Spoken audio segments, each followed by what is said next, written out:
Fearful avoidants are known for often trying to choose safe partners, people that they aren't fully invested in, which only leads them within a fairly short period of time to often walk away seemingly out of the blue. So in today's video, we're going to talk about why it is that fearful avoidants often do this, what prevents them from fully committing and showing up, and what those hidden psychological reasons are for fearful avoidance that they keep repeating these cycles so that you can solve for them.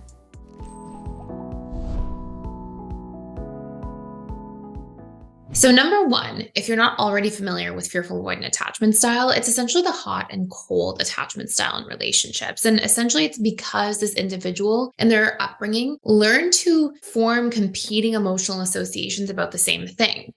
The same thing being relationships. The competing emotional associations are feeling a lot of love and care and appreciation for relationships, and also experiencing terror or a lot of fearful feelings and chaos in relationships. And so it's almost like there's this bitter sweetness to the fearful avoidance experience in relationships where they yearn for relationships and they fear them almost simultaneously. And that can cause them to really swing back and forth between being hot and cold. The very first reason that fearful avoidants often end up choosing safe partners that they may feel unfulfilled around later is because they feel like the safe person actually brings them a need for safety. And what that's actually trying to do is pacify essentially the negative emotional associations about relationships. So if you grew up in a household where you felt chronically unsafe, a lot of chaos, constantly feeling in fight or flight mode, then you may find that you actually get a sense of peace from choosing a safe partner. And believe it or not, that's actually a really important need for fearful avoidance. I find that fearful avoidant attachment styles tend to associate themselves as the individuals who really care about excitement and passion and novelty, and the roller coaster in relationships is that subconscious comfort zone to a certain degree. And yet, fearful avoidant attachment styles tend to really crave and yearn for a sense of safety in relationships because it's this deeply unmet need. So while you may associate that safety is this lackluster thing, it's actually a really important part of feeling safe in relationships is part of becoming securely attached, right? It's if you don't have this like safe, stable foundation, then you will have a lot of difficulty maintaining that relationship and evolving it over the years. So what I'm basically trying to say from point number one here to summarize is that safety is actually an important need for fearful avoidance and really all attachment styles in a relationship. And safety doesn't necessarily mean that that has to go against novelty and passion. You can still have passion and excitement in a relationship and safety in a relationship at the same time, having a sense of like safety and stability there. But fearful avoidants often believe that it's one or the other. And it's an easy trap for the fearful avoidant mind to fall into because they've been exposed to so many extremes growing up, or at least from maybe a past relationship, if that's what caused you to become fearful avoidant. Number two is sometimes choosing the safe person is a subconscious strategy to build trust. Fearful avoidants are often in a state of learned helplessness when it comes to trust. Often their baseline of trust has been fractured early on in their lives. And so they really don't know how to trust, how to build trust or establish trust. And part of establishing trust is actually learning to communicate through issues. Communicate your boundaries, ask for context and transparency, learn to work through different challenges that a relationship might have by talking about needs and hearing and validating each other's perspectives. So I have some really exciting news, and it's that integrated attachment theory training is back. So who is this for? Well, of course, this is for any individual who wants to make an impact and really be of service to others while also obtaining freedom and flexibility and abundance in their lives. And this is also for anybody who's already a counselor, a therapist, a coach, and just really wants to expand their toolkit.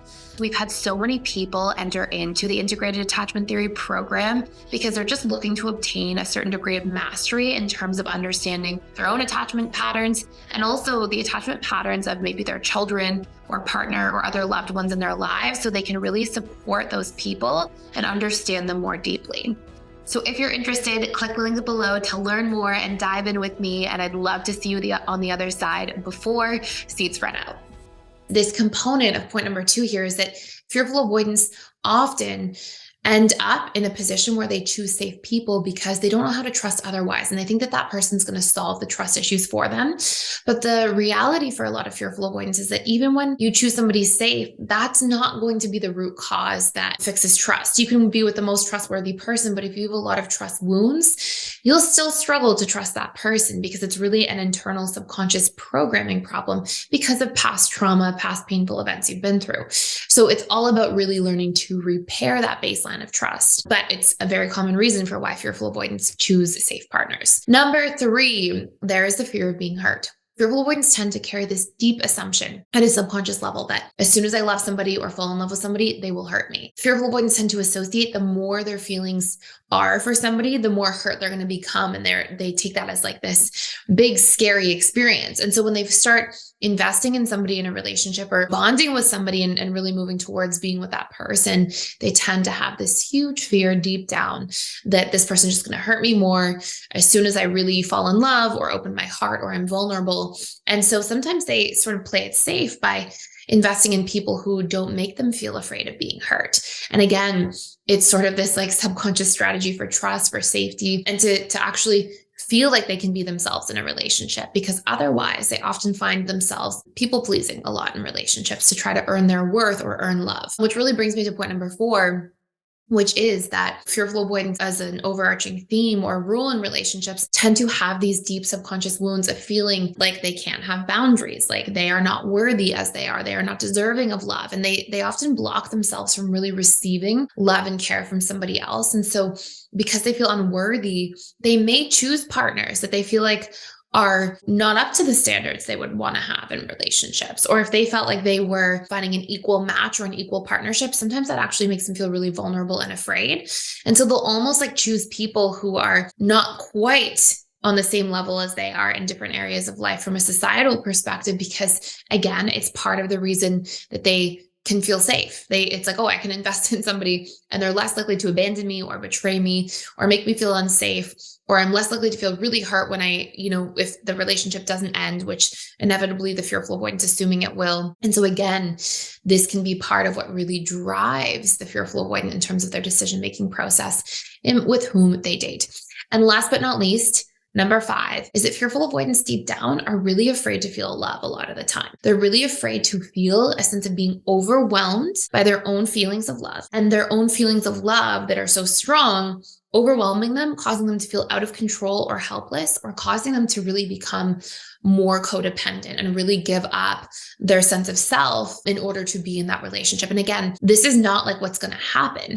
It's just what the fearful avoidance subconscious mind believes and projects onto situations and sort of imagines is likely to happen. And thus, when we have these different beliefs and thought patterns that drive our emotions really are what are determining our actions at the end of the day. Neuroscience has proven every single decision we make is based on our emotional state. And then we are just quick to rationalize or justify these decisions through logic. So you may see fearful avoidance get into this sort of dynamic of going, okay, well, if I choose somebody safe, I'm going to feel safe in the relationship. I have a better chance of being able to trust. I'm less likely to be hurt. I don't have to earn my worth all the time. I, may not fall into my codependent self, and I'm going to feel less out of control and helpless with my emotions. But I want to really stress, all of those things will never be solved for by choosing somebody externally, by trying to solve the person externally. Those problems are internal problems in your subconscious programs, what you fear, believe, and feel about relationships because of past traumatic events. They're not your fault, but they are your responsibility to heal inwardly so that you can choose the right partner, and that right partner is not only a match for you and somebody who truly fulfills you, but also you can feel all of those things: safety, trust, the ability to be vulnerable without fear, all those different things we mentioned, because you've solved for those internal pieces first. So I hope this makes a whole lot of sense. Thank you so much for watching. Thank you for being here. Like, share, and subscribe, and hit the notification bell so you don't miss any.